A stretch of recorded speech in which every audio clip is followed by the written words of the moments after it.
ഇരുട്ടിനൊരു അധികാരമുണ്ട്, ഇരുട്ടിനൊരു ശക്തിയുണ്ട്.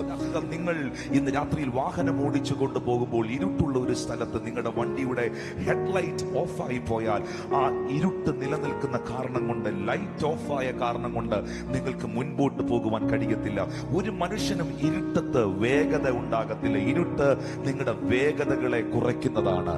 ഇരുട്ട് നിങ്ങളുടെ നന്മകളെ തടയുന്നതാണ്. കൂരിരുട്ടുകൾ, അന്ധകാരങ്ങൾ വേഗതകളെ തടയുന്നു.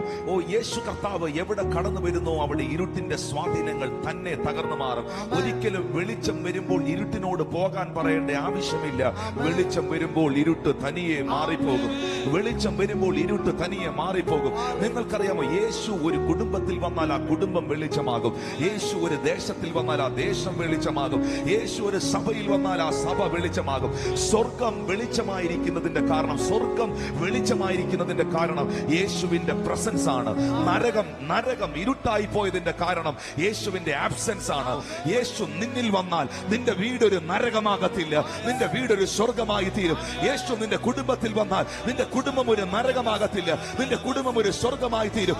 യേശു നിന്റെ തലമുറയിൽ വന്നാൽ നിന്റെ തലമുറകൾ നരകതുല്യമാകത്തില്ല, നിന്റെ തലമുറകൾ വെളിച്ചമായി തീരും. അതുകൊണ്ടാണ് ഇന്ന് രാത്രിയിൽ വചനം പറയുന്നത്, ഏതു മനുഷ്യനെയും പ്രകാശിപ്പിക്കുന്ന സത്യ വെളിച്ചം ഈ ലോകത്തിലേക്ക് വന്നു. നിങ്ങളുടെ ജീവിതത്തിൽ ആയിരക്കണക്കിന് ചോദ്യങ്ങൾ ഉണ്ടെങ്കിൽ, പതിനായിരക്കണക്കിന് പ്രതിസന്ധി ഉണ്ടെങ്കിൽ, ആയിരക്കണക്കിന് ചോദ്യത്തിനും പതിനായിരക്കണക്കിന് പ്രതിസന്ധിക്കും ഒറ്റ ഉത്തരമേ ഉള്ളൂ.